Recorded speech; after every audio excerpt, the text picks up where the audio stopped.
When you decide to do a sequel to a game, you have to decide how far the acorn is going to fall from the tree.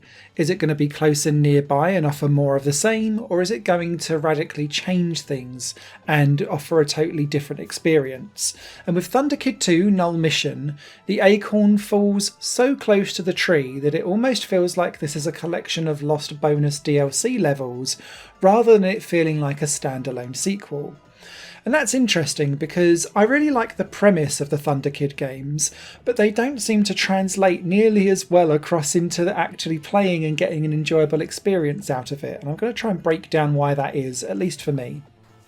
Thunderkid in the series is basically what would happen if Mega Man and Crash Bandicoot had a baby and put it in a Space Harrier on-rail shooter style aesthetic and world, because you're moving through 3D platform gaming levels, but like an on-rails corridor, because everything is narrow. You can only move forward or backwards or to the side to try and dodge the enemy fire coming towards you.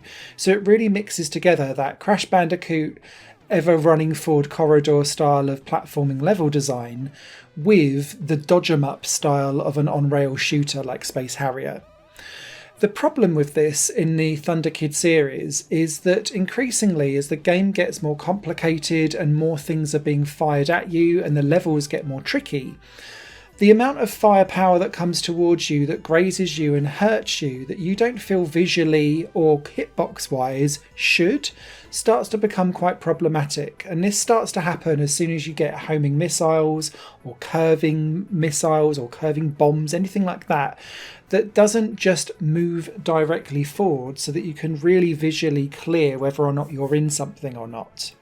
It's also exasperated whenever you hit boss battles, because boss battles take place in a giant 3D metal cage environment quite often.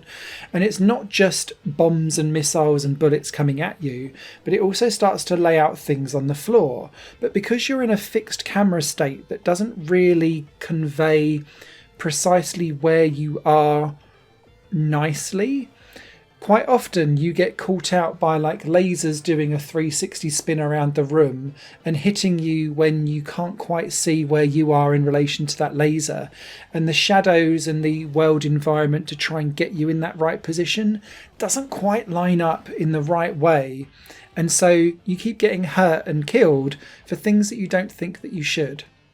This then also translates across to some of the platforming, particularly in the later levels where you're going across like ginormous ships in the sky and jumping between different ships, and knowing exactly how far you can jump, sometimes to things that aren't really fully visually available to you on the screen. They're almost like leaps of faith, and they don't really belong in this type of game, and again add more confusion and frustration to the mix. If you can put that to one side, I really do like the low poly aesthetic and the throwback graphics.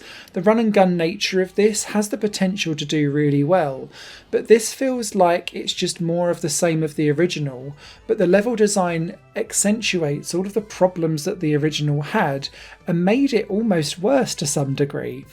I'm not necessarily sure that this is a totally unsalvageable series, because I think with a few tweaks to the cameras and the way how hit detection and collision detection works with the bullets, and just adding more variety to this game, I think there's a decent series in here somewhere.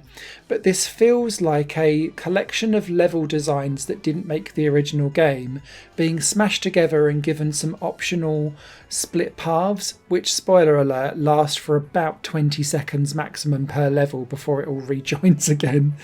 It just doesn't really deliver on the promise of what I hoped that this series would. And so, unfortunately, just like the original, this is markedly a disappointing experience for me, and that's coming from someone who's old, in their 40s, and grew up with ZX Spectrum games that lived for this type of stuff.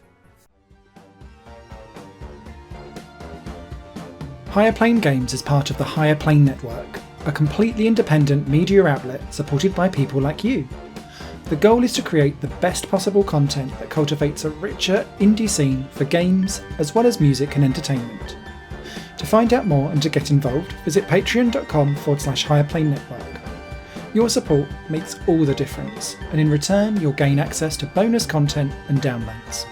Thank you for watching.